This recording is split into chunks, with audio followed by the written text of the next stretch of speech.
Jan Fuller, occupation barrister, age 38. Ghost story. Of course, she thinks, it would have to be the turn of the stairs. It's almost too much of a cliché. After all, so many ghost stories seem to focus on those corners where flights of stairs double back on themselves. For some reason, such landings seem to attract more than their fair share of paranormal activity. Maybe it's because they're the architectural correlative of a kind of no man's land. Neither up nor down, but some tenuous state in between. A turning point outside time and outside topography, where the silences are inhabited. But maybe, she thinks, it's more straightforward than that. Maybe the point is that this is part of the house in which the living generally don't linger. A place they pass through without stopping on their way somewhere else.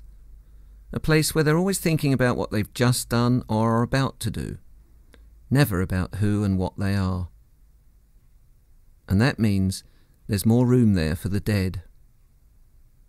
More room for them to squeeze back into the world. She imagines the dead queuing up in endless lines for the chance to tumble back into the company of the living whenever a space becomes vacant. The turn in Jan Fuller's stairs is not a dark, gloomy or neglected place. The banister rods are freshly painted brilliant white. The carpet is oatmeal and the sash window has corners of blue and red glass etched with stars. When the sun shines, it casts pools of coloured light. On the windowsill is a brass jardiniere, and inside it a spider plant. And yet this is the place that the ghost of Jan's brother, Charlie, has chosen to get back into her life. She's seen him here dozens of times, and the weirdest thing of all is that he never even lived in this house. Died years before she came here. The first time she saw him was the day she moved in.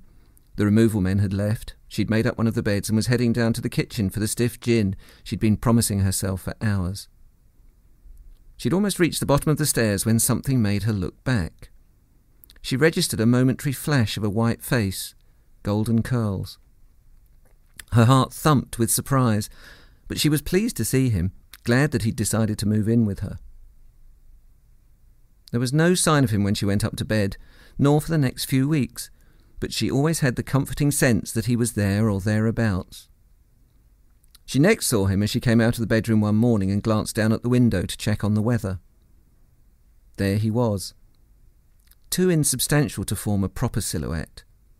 Nothing more, in truth, than a subtle distortion of her visual field, a kind of diaphanous exhalation, a corposant. And that's how it seems to happen. She's usually got her mind on something else when he makes himself suddenly felt. She never sees him directly, front on. He's always in motion, never still, turning away from her on the turn of the stair. It's as though he is unsure whether to go up or down, forced to remain there on the landing, stranded. This thought makes her sad at the same time as it makes her happy. Charlie was her baby. At least that's what her mother told her when she brought him home from the hospital. He'd come to be with her.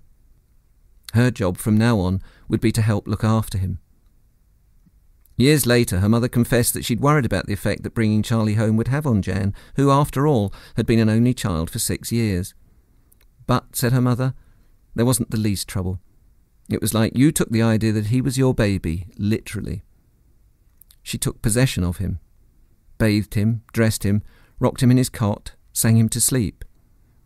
She remembers resenting the fact that she couldn't feed him, that there was still something exclusive between him and their mother. And as he grew, so did her fascination with him. She was holding his hand when he took his first few steps. She spent hours pushing him round the garden on a horse on wheels. There's a photograph of the two of them paddling in the sea. She's holding on tightly to him. His skinny little body expresses complete fearlessness.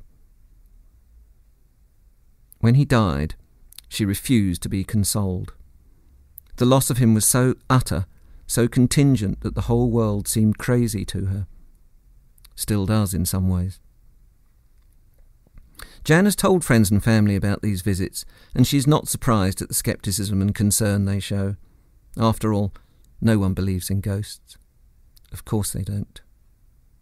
She knows that people are inclined to explain away what she tells them as the product of what is increasingly described as magical thinking, which is a way of saying that grief splits people in two.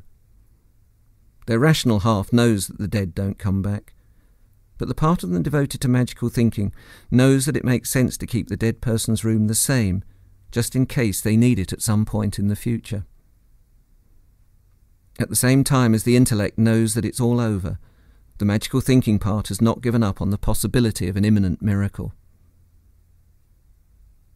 Jan knows that in the 21st century, ghosts are understood as absences rather than presences, that they are thought of as a way of coping with our fear of our own death, or even, and this strikes Jan as particularly bizarre, our fear and hatred of the dead. But in the end, she doesn't give a stuff about any of this. She knows what she knows, and couldn't care less what anyone else thinks or believes.